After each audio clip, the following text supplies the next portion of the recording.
know you hurt too, but what else can we do to mention it at all? Welcome to a new edition of the Neon Jazz interview series with owner and musician Alan Stribling at Kansas City's new Uptown Lounge.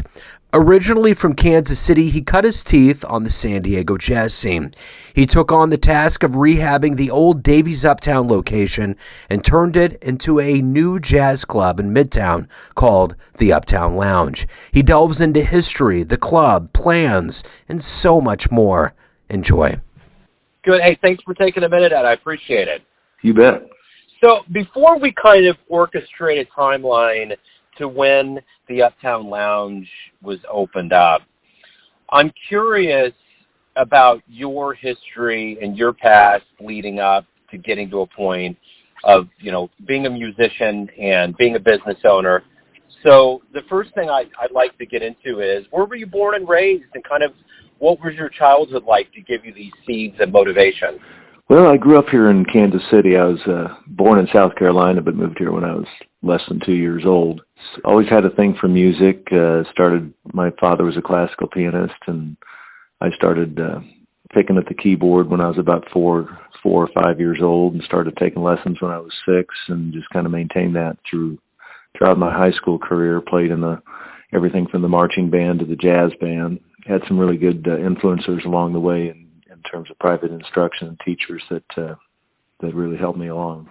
So talk to me a little bit about influences. Who were some musical influences for you that have kind of been in you that you try to emulate throughout the years? Well, probably the most important influence on my musical life was a guy named Harry Jenks when I was about 10 to 12 years old. He was a well-known jazz pianist in the Kansas City area. I used to play the organ for the Royals, and he was a neighbor of mine who kind of took me under his wing to teach me a lot about all kinds of different music. I studied under him for a couple of years until his passing in 1980, I think it was, 1979. After that, went through high school and met, as I started turning towards the business world late in the 80s and early in the 90s, I found myself in San Diego, California, where I met another mentor and influencer on my music, and his name was Michael Rohra, who's works with me as a partner in the Uptown Lounge now, and is featured there Friday and Saturday nights. But he showed me what music could be in terms of performing and singing and being an entertainer as much as a musician. And I started doing piano bar gigs around the San Diego, California area for a couple, 3 years after we met. Ended up on cruise ships after that, playing piano. And then found myself back in Kansas City in the late 90s, where I started playing at the Raphael Hotel, which is now Chaz. And I played there for about 10 years before leaving that gig, and went from there to other gigs here and there in the Kansas City area, one of which was the piano room down in Warnell, which was a lot of fun and gave me a lot of experience, and had a good time doing that. So talk to me a little bit about some of the cats that maybe you caught that were influential in Kansas City. I mean, you're talking about a timeline where, Jay McShann, there was a lot of people that were active. What was kind of your involvement with either watching or being involved in the Kansas City scene as, you've been in this town and grown up? Well, it's funny. It was, as I was working at the Raphael, I was working there about 3 days a week and never really had time to meet too many people in the jazz community or in the music community in Kansas City because I was too busy working a gig. But I did get to know a few people, among which were Gerald Spates and Ray DeMarchi. They've become friends, and I've worked with them quite a bit in the time since then. But I was also aware of and had seen fellows like Joe Cartwright playing, and Dave McCubbin was a great friend, and we miss him. He passed away several years ago, but worked at the piano room, and also was a substitute for me quite often down at the Raphael during my tenure there. And so I got to know a few people, but nowhere near the amount of people that I've met since we opened the Uptown Lounge. So what was San Diego like, the jazz scene? Well, if you've ever been there, the weather's perfect and it's a beautiful place to live. But I was out there for most of my 20s, I guess from about 1990 or 1989, 1990 up through 2000 or 1997. I considered California and San Diego my home. And they had a lot of piano bars, and they had a lot of lounges with live entertainment that I played at while I was down there. Talk to me a little bit about the timeline. I remember when Davey got some smoke damage and they closed down. It was around March of 2020. How did this idea hatch of you taking that property over and turning it into what it is now? Well, I'll roll the clock back a little bit.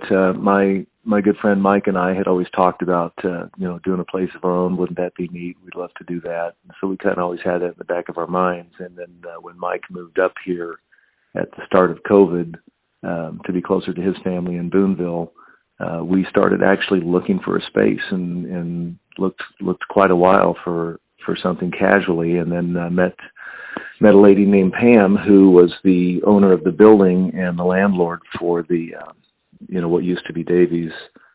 And we struck up a conversation. I told her what my vision was and what we wanted to do with it, and she helped facilitate that by leasing us the property and allowing us a chance to restore the building and restore it to, back to what it could be after the fire damage, of course. And we struck up a good relationship, and I've been working with her to help clean up the rest of the building. And we opened up our doors. I think we started construction in around September of 2021, maybe October of 2021, and we opened up in June 20th was our grand opening date this year. So what was the cleanup like? How extensive, and what was kind of your vision of turning it into what it is now? Well, we wanted to do a music venue there and continue the tradition of music in that part of the city, and it needed a lot of smoke damage restoration and water damage from the fire department putting out the fire. There's a lot of damage to the flooring and the substructure that we fixed all that up and got it cleaned up, and then did the tenant finish in our space. And my partner Mike was instrumental in designing and picking out the colors and the details and things like that. And I used my construction backgrounds to get the work done and get it built as quickly as possible. It just took us a little bit longer than we thought to get to the finish line. So you got a unique setup. When I was in there the night I saw it, you were on the keys. You had a bartender that was singing. I know that the focus is jazz. There's a lot going on. So what is kind of the music map, and what's the vision, and what is happening now? We do quite a bit of jazz. We currently our schedule is an open jam night on Tuesdays, which has been very successful and been growing since we opened that. And that features, all kinds of talent from around the city, people that are well known and actively gigging that just want a place to come hang out after their set's over, or seeing fresh new talent that wants to take some time on the stage or maybe practice their craft a little bit in that. So Tuesdays is a jazz day for us. Wednesday is also what I would consider a jazz day for us, where we have been featuring the Women in Jazz series since the start of November, and that took us through to the end of the year, and then we're going to be moving on to some different programming for Wednesday. Thursday is kind of an experimental day where we may give opportunities to some acts that we haven't heard before or haven't heard much of, and giving them an opportunity to shine and show us what they've got. And then Friday and Saturdays is where Mike and I perform. I perform from 7 to 9 p.m., and Mike takes over at 9 and goes till about 1 o'clock. And we do a variety of different things that some wouldn't consider necessarily jazz, but definitely jazz-influenced music. But we'll do anything from Billy Joel, Elton John type stuff to standards from the American Songbook and everything in between. What does it mean to be a part of, Kansas City's really been on a revival, as of, the last 10, 15 years with the Green Lady, the Blue Room, all of these clubs.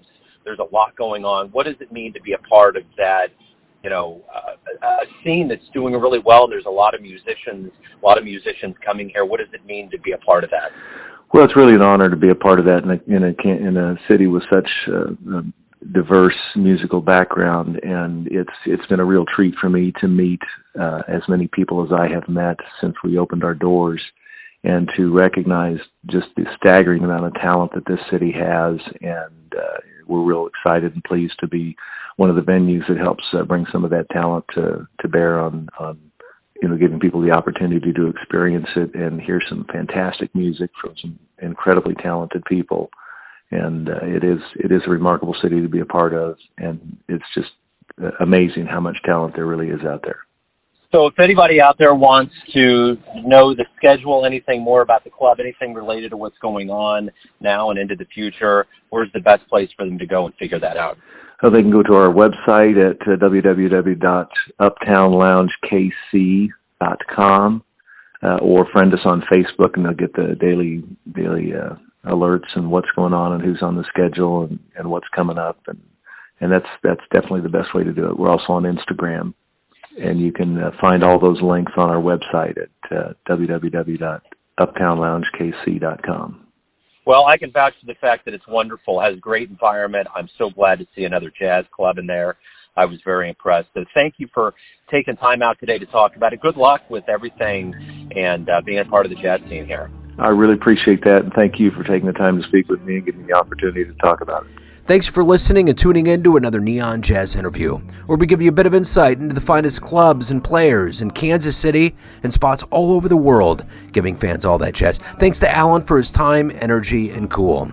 If you want to hear more interviews, go to Famous Interviews with Joe Domino in the iTunes Store. Visit neonjazz at youtube.com, and for everything Neon Jazz all the time, go to the neonjazz.blogspot.com. Until next time, enjoy the jazz, my friends. I'm all out of love. I'm so lost without you. Though you were right, believe the soul. Neon Jazz.